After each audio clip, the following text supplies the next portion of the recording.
안녕하세요, 머니안입니다. 이번 달에도 저위험 상품을 볼 건데 그동안 주식시장을 보면서 마음이 편치 않으셨을 거예요. 그렇다고 이제 예금을 또 넣자고 하니 좀 아쉽고 복잡한 상황이잖아요. 그래서 지금 금리 인상에 맞는 저위험 상품들을 고를 때가 아닌가 싶어요. 그래서 한 3, 4개월 전부터 저위험 상품 리뷰를 매월 하겠다 이런 얘기 했었죠. 여튼 그럼 이제 현 상황부터 간단하게 보겠습니다.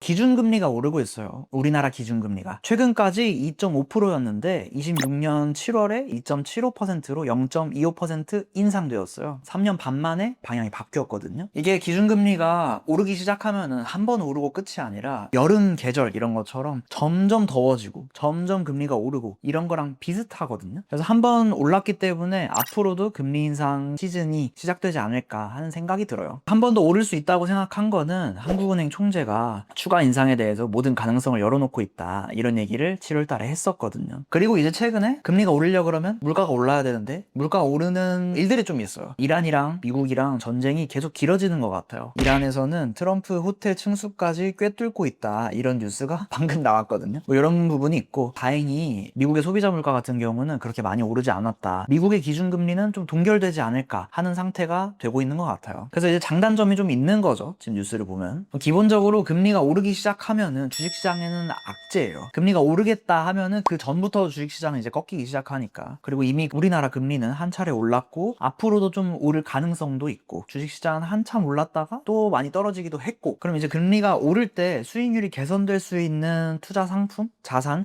이런 것들에 넣어주셨으면 좋겠는데 대표적인 게 현금성 자산들이고 제가 얘기하는 저위험 상품들 중에서 모두 그런 건 아니지만 대부분이 금리가 오를 때 수익률이 개선되는 측면이 있어요. 그래서 결론부터 얘기하면은 세 가지 상품 정도 얘기 드리면은 여러분들 자산을 지키는데 도움이 될 것 같아요. 첫 번째는 회전식 정기예금이라고 있어요. 은행에서 정기예금 가입을 할 수 있어요. 두 번째는 증권사 CMA랑 발행어음 같은 경우는 금리가 오를 때 반영이 되기 시작해요. 또 이제 제가 늘 얘기하는 단기 채권 ETF 같은 경우는 잘 고르면은 조금 더 수익률을 볼 수 있는 기회가 있습니다. 그래서 하나씩 조금 더 볼게요. 회전식 정기예금은 말 그대로 회전하는 거거든요. 회전하는 주기도 있고 금리가 오른다 하면은 금리를 따라서 수익률도 올라가고 있어요. 근데 이제 계단식이에요. 그래서 이 상품들을 보면은 상상인 저축은행에서 회전식 정기예금 이런 거 예시로 가져왔는데 3.86%다 이렇게 돼 있고 이런 상품들은 회전 주기가 어떻게 되는지 확인을 해야 돼요. 회전 주기가 뭐 3개월일 수 있고 6개월일 수 있고 1년일 수 있고 이런 식으로 되어 있거든요. 그래서 금리가 오를 때 이 상품도 원래는 지금 3.86%다 이렇게 되어 있는데 금리가 또 올랐어요. 뭐 4%가 되고 4.5%가 되고 이런 식으로 올라갈 수 있는 상품이죠. 다만 아쉬운 점은 회전 주기가 길게 되어 있으면은 금리가 인상됐을 때 좀 늦게 반영하는 경향이 생기겠죠. 주의사항은 이제 세 가지예요. 장점을 이렇게 봤으니까 단점을 보면은 첫 번째는 금리가 올라도 나한테 오는 데까지 회전 주기를 확인하셔야 된다. 그리고 지금 은행 예금이나 이런 데 특판 나오는 것들을 보면은 아마 좀 회전 주기가 길게 나와 있을 거예요. 두 번째는 기준금리가 올랐다고 내 이자가 무조건 0.25%다 오른다 이런 건 아니에요. 회전일에 적용되는 건 그때그때 그 은행에서 정하는 이율이에요. 그래서 회사가 만약에 안 올린다 그러면은 그대로일 수도 있습니다. 주기도 있고 또 회사에서 반영하는 것도 있고 이러기 때문에 기준금리랑 무조건 연동되는 게 아니다. 그 다음에 금리가 1년마다 다시 정해지는데 돈은 조금 더 이제 길게 묶어둬야지 그 효과를 볼 수 있겠죠. 그래서 회전 주기가 12개월이다 이러면은 3년 정도 여기다 넣어야지 그 금리 인상되는 거를 바라볼 수 있을 것 같아요. 이렇게 되어 있으면은 그냥 은행 1년짜리 예금을 계속 이제 바꾸는 게 좋지 않을까 하는 생각이 드실 수도 있을 것 같아요. 그리고 이렇게 길게 묶어두면은 당연히 중도 해지 이자나 이런 것들을 좀 덜 받을 수 있으니까 중도에 해지하는 리스크도 조금 생기게 되겠죠. 그리고 이제 예금이다 보니까 예금자 보호가 되고 이런 점은 있습니다. 그럼 정리가 됐죠? 장점이랑 단점이랑. 예시로 이런 상상인 저축은행 걸 가져왔는데 다른 이제 은행들의 회전식 정기예금 검색을 해보셔도 요거랑 좀 비슷한 상품들을 보실 수 있을 것 같아요. 다음에는 증권사 CMA랑 발행어음을 볼 거예요. 근데 제가 늘 얘기 드리지만 증권사 CMA랑 발행어음 이런 상품들이 예금자 보호는 안 돼도 지금 제가 5년 동안 유튜브 하고 몇 년 동안 이렇게 재테크를 해보고 했을 때 CMA 통장이 마이너스 된 적은 정말 없어요.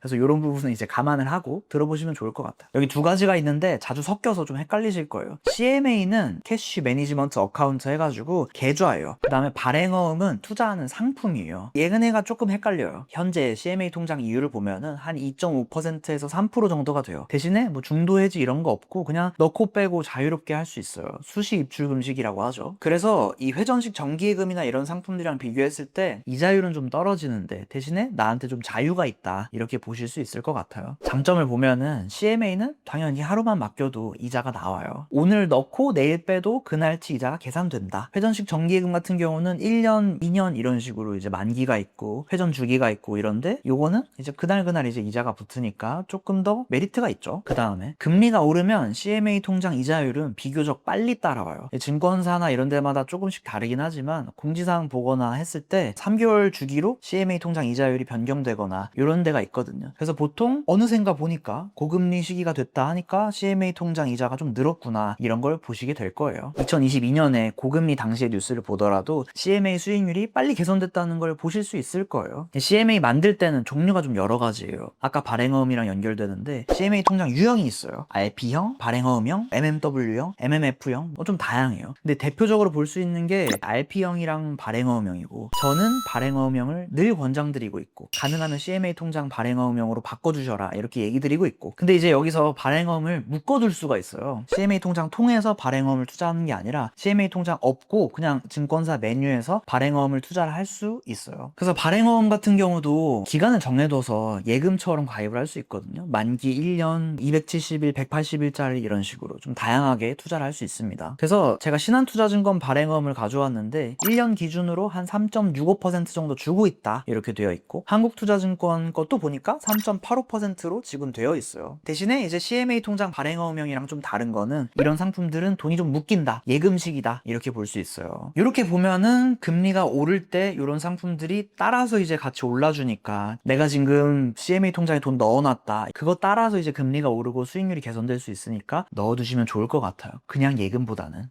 또 이제 넣고 보면은 부가적으로 ETF나 다른 것들도 볼 수 있고, 다음에 설명할 단기채권 ETF 같은 것들도 연결시켜서 보실 수 있을 거예요. 예금 다음에 본격적으로 투자하려고 한다고 하면은 단기채권 ETF 먼저 잠깐 해보시면 좋을 것 같아요. 또 예금 대체하기도 좋고요. 그래서 마지막은 이게 증권사 계좌에서 CMA 통장 개설을 하고 그걸 통해서 단기채권 ETF를 매수하시는 거거든요. 단기채권 ETF 종류가 많아지고 있고 여러 방법들로 그냥 예금보다 조금 더 수익률을 내려고 증권사, 이런 금융회사들에서 열심히 노력을 하고 있거든요. 채권 같은 경우는 돈을 빌려주고 만기가 되면 이자를 받는 거예요. 근데 만기가 뭐 1년 만기, 2년 만기 이렇게 긴 게 아니라 30일, 60일, 길면 1년 이런 식으로 단기로 되어 있다 그래가지고 단기 채권이에요. 근데 이제 채권 하나만 투자하는 게 아니라 1개, 2개, 10개, 뭐 50개, 100개 이런 식으로 투자하다 보니까 만기되는 채권들은 이 ETF에서 빠져나가고 금리가 오른 채권들은 편입이 되고 이러면서 단기 채권 ETF 수익률이 개선이 돼요. 근데 이제 조금 헷갈릴 수 있는데 단기 채권 ETF는 만기는 없어요. 꾸준히 투자할 수 있고 수시 입출 금식으로 이제 투자할 수 있는데, 다만 ETF 만든 회사에서 알아서 채권들을 막 이제 매수하고 매도하고 해주고 있는 거예요. 그래서 이것도 대표적인 상품들을 보면은 원 전단체 플러스 ETF 이런 상품이 지금 눈에 들어오더라고요. 또 이제 비교할 만한 게 코덱스 단기 변동금리부 ETF 이런 것도 있어요. 그래서 이런 상품들은 상품 설명서에 보면은 은행에서 발행하는 만기 1년이야 이런 데다 투자한다, 근데 금리 상승기에 매력적인 수익을 기대할 수 있다, 이렇게 써 있어요. 이렇게 봤을 때 여러분들이 단기채권 ETF 검색을 하면은 1년 동안 수익률이 2%였다, 3%였다 이렇게 되어 있을 텐데, 예금이나 이런 거랑 다르게 만기 이자처럼 되어 있는 게 아니고 기준금리가 오르고 시장의 금리가 오르면은 이 ETF들도 수익률이 따라서 올라가고 있어요. 그래서 지금 과거 1년 수익률 보시는 게 아니라 미래의 1년 수익률이 어떻겠다 보는 거예요. 그래서 맨 처음에 얘기 드렸던 시장의 상황이 어떻고 금리가 오르고 있는 상황이고, 그렇다 그러면은 이런 단기채권형 ETF들은 빨리빨리 채권 금리가 올라가는 걸 반영을 하고 있기 때문에 금리가 오를 때 매력적인 상품이 될 수 있다, 요거를 말씀드려요. 그럼 오늘 금리 인상 하면서 이거에 따라갈 수 있는 3가지 상품 이야기를 드려봤어요. 다 따지면 5가지 정도 되는데 3가지 정도는 여러분들이 알고 여러분들 계좌에 일부 정도는 편입해 주셨으면 좋겠고, 안정적으로 투자할 수 있으니까 저위험이라고 부르고 있거든요. 뭐 회전식 정기예금 한번 보시고 그거랑 비교해가지고 CMA 통장 한번 보시고 또 그거랑 비교해가지고 연결돼 있으니까 단기채권 ETF ETF 이런 상품들도 보시고 하면은 도움 되실 것 같아요. 그냥 예금해 두시는 것보다 나으실 겁니다. 이번 영상 여기까지 할게요.